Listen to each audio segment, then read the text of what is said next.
मैं डॉक्टर विभावरी, faculty associate Gautam Buddha विश्वविद्यालय में हूँ। आज आधुनिक काव्य 2 के अंतर्गत हम रघुवीर सहाय की काव्य भाषा का अध्ययन करेंगे और इस पाठ के अध्ययन से आप रघुवीर सहाय की काव्य भाषा को जान पाएंगे, कविता की भाषा और कविता के कथ्य के बीच संबंध को समझ पाएंगे और इसके अलावा रघुवीर सहाय की कविताओं की जो विशेषता है उस पर भी हम बातचीत कर पाएंगे। रघुवीर सहाय नई कविता के प्रमुख कवि हैं। रघुवीर सहाय की जो काव्य भाषा है उस भाषा की जो विशिष्टता है वो दरअसल जो नई कविता में नएपन का आग्रह है, वो चाहे कथ्य के स्तर पे हो या रूप के स्तर पे हो, उस संदर्भ में अगर रघुवीर सहाय की काव्य भाषा को देखें तो हम कह सकते हैं कि रघुवीर सहाय नई कविता के रूप को परिभाषित करने वाले कवि हैं।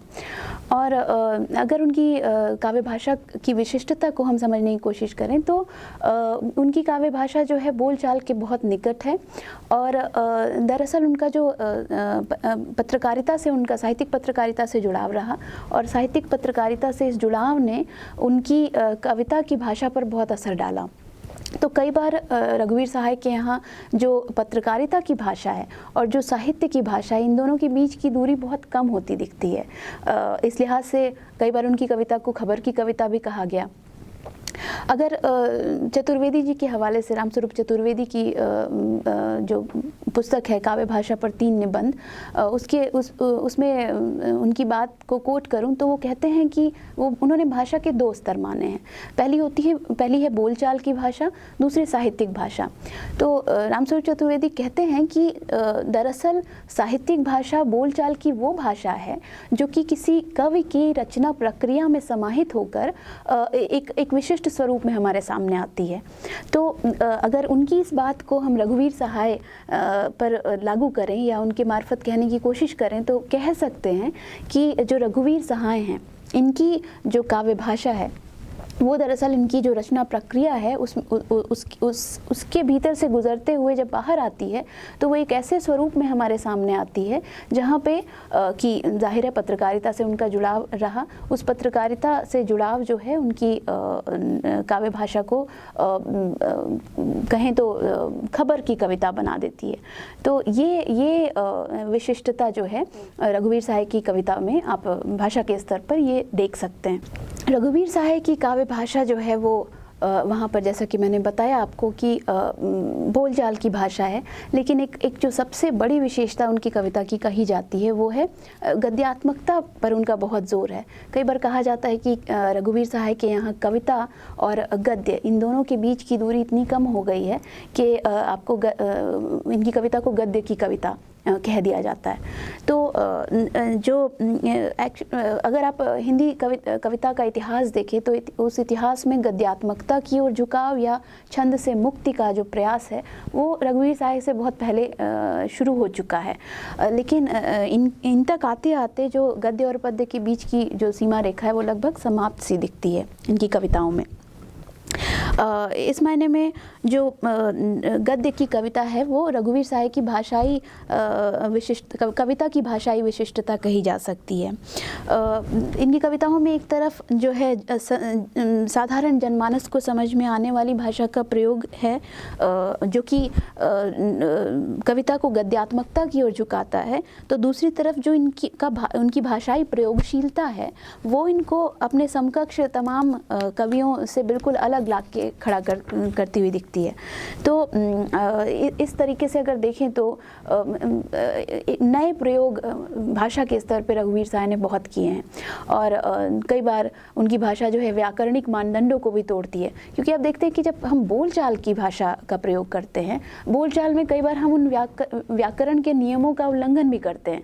तो रघुवीर सहाय की जो कविता है वहाँ पर भी आप उन व्याकरणिक मानदंडों का टूटना बहुत सामान्य रूप में पाते हैं। मैं अनिश्चय कविता का उदाहरण लेना चाहूँगी। और कभी जब कभी गौरैया सामन घर के आंगन में खेलने का हुआ, मैंने थामा हाँ उसे कह के बचपन न करो।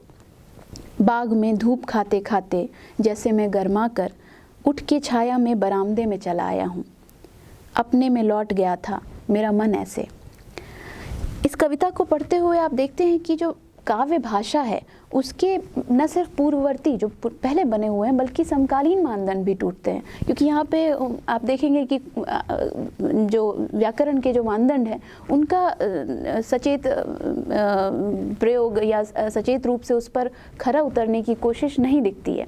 तो ये दरअसल बोलचाल की भाषा का जो है का जो दबाव है, ये बोलचाल की भाषा का प्रयोग करने की जो एक आदत है रघुवीर सहाय की, उसके कारण संभव हो पाया है। इसके अलावा जो है रघुवीर सहाय अपना उनका काव्य संकलन है लोग भूल गए हैं, उसकी भूमिका में उन्होंने अपनी कविता को परिभाषित करते हुए लिखा है कि कविता शब्द का निरा संस्कार नहीं है, न वह वर्तमान की निरी व्याख्या है, न इतिहास का निरा पुनरावलोकन और न अतीत से भविष्य के निरे अंतरावलंबन का औचित्य। इन सब के अलावा वह कुछ है तो साहस है और हमारे जाने बिना दूसरे को मिलता है, बशर्ते कि वह दूसरा हमारी कविता में हो। तो ये जो अच्छा एक इम्पॉर्टेंट बात ये है कि जो रघुवीर सहाय हैं, ये दूसरा कौन है? ये दूसरा पाठक है। रघुवीर सहाय की कविता की एक बहुत महत्वपूर्ण विशेषता ये मैं देखती हूँ कि वो उस दूसरे यानी पाठक को कविता में लाने की कोशिश है उनके यहाँ। एक कविता का उदाहरण लेके समझाने की अगर कोशिश करूँ तो कविता का नाम है शराब के बाद सवेरा। जन्म के कितने दिनों बाद आई थी वह मेरी मरी हुई माँ, जो महान मकान बना था पड़ोस में वह मुझ पर गिर पड़ेगा। फिर मेरी गर्मियों की छुट्टियाँ हो जाएंगी। मेरे अपने स्कूल के अंदर से निकलकर बचपन के आखिरी दिन आएंगे घर के कोने में। कहानियों की अलमारी की खुशबू और ठंडा चिकना फर्श, मलबे के तले से एक हाथ छुड़ाकर उसे टोता हूँ। ढ नहीं ट, यहाँ पर ढ नहीं ट, जो अंत में वो बोल रहे हैं ढ नहीं ट, उसे टोता हूँ, ढ नहीं ट। जो यहाँ पे शब्द देखिए मलबा, मलबा जो है मलबे को ढोना, मलबे की वजह से जो पाठक है वो टोने को ढोना ना समझ ले। इस गलती से पाठक को बचाने की कोशिश है रघुवीर सहाय में, और वो कह रहे हैं ढ नहीं ट, टोता हूँ यानी छूता हूँ। और इसी कविता का उदाहरण लेके मैं उनकी भाषाई कौशल को भी समझाने की कोशिश करूंगी कि ये जो पीछे इन्होंने पूरी एक असंगत सी बातें कही हैं कि जन्म के कितने दिनों बाद आई थी वह मेरी मरी हुई माँ, और तमाम जो बातें हैं वो असंगतता जो अंतिम पंक्ति है इस कविता की, वो आती है बस यहीं तक रात को पी थी। मतलब कि एक जो शराबी है वो शराब पी रहा है, वो व्यक्ति जो कि यहीं तक रात को पी थी, जो जब पंक्ति आती है तो पीछे की पंक्तियों की जो असंबद्धता है उसको वो बांध लेती है।